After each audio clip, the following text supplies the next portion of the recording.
Pengelolaan kelas sangat penting untuk menciptakan pembelajaran yang efektif melalui perencanaan dan pelaksanaan yang terarah. Keberhasilan belajar siswa dipengaruhi oleh strategi guru yang berperan sebagai fasilitator sekaligus perancang pembelajaran. Pengelolaan metode, strategi, sarana, serta lingkungan fisik yang sesuai sangat mendukung kualitas belajar, terutama di sekolah dasar. Selain itu, manajemen kelas juga mencakup penciptaan suasana yang nyaman dan kondusif. Untuk mencapai tujuan pendidikan secara optimal, diperlukan kerjasama antara guru, siswa, dan pihak sekolah agar tercipta lingkungan belajar yang efektif dan berkelanjutan. Konsep dasar pengelolaan lingkungan belajar. Pengelolaan lingkungan belajar penting untuk menciptakan suasana yang nyaman dan mendukung pembelajaran efektif. Hal ini mencakup aspek fisik, emosional, dan sosial yang memengaruhi motivasi serta perilaku siswa. Keberhasilannya bergantung pada kemampuan guru dalam menciptakan suasana kondusif dan interaktif serta dukungan teknologi di era modern.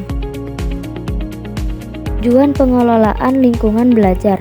Pengelolaan lingkungan belajar bertujuan menciptakan dan menjaga kondisi pembelajaran yang optimal. Guru berperan dalam membangun suasana positif, mengatasi kendala, dan memastikan proses belajar berjalan efektif. Lingkungan yang kondusif mendukung siswa dalam bereksplorasi dan mengembangkan potensi, sehingga pembelajaran menjadi lebih bermakna dan tujuan pendidikan dapat tercapai. Tujuan pengelolaan lingkungan belajar antara lain: yang pertama, lingkungan belajar sebagai sarana untuk memperoleh pengetahuan dan pengalaman baru. Yang kedua, menyediakan fasilitas yang mendukung perkembangan sosial, emosional, dan intelektual siswa.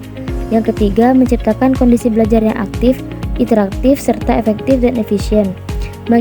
Mengintegrasikan nilai keimanan dan ketakwaan dalam proses pembelajaran. Yang kelima, membentuk karakter siswa seperti disiplin, kerjasama, dan tanggung jawab. Prinsip-prinsip manajemen kelas menurut Jamarah. Yang pertama, guru harus bersikap hangat, antusias, dan membangun kedekatan dengan siswa.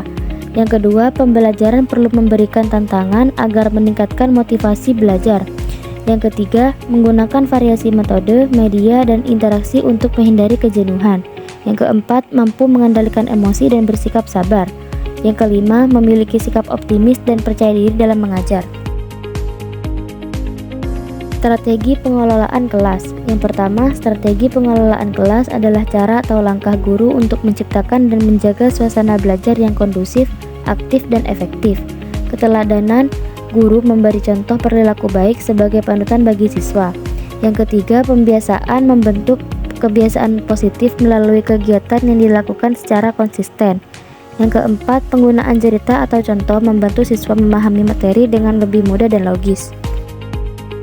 Hal-hal yang harus diperhatikan dalam pengelolaan lingkungan belajar. Yang pertama, memahami sifat siswa seperti rasa ingin tahu dan imajinasi untuk dikembangkan dalam pembelajaran. Memahami tahap perkembangan kecerdasan siswa agar metode belajar sesuai dengan usia dan kemampuan berpikir.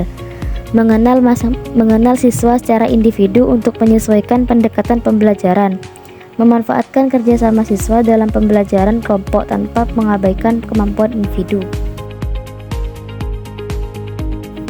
Kesimpulan, pengelolaan lingkungan belajar penting untuk menciptakan suasana yang efektif, nyaman, dan kondusif, serta mendukung perkembangan potensi dan karakter siswa.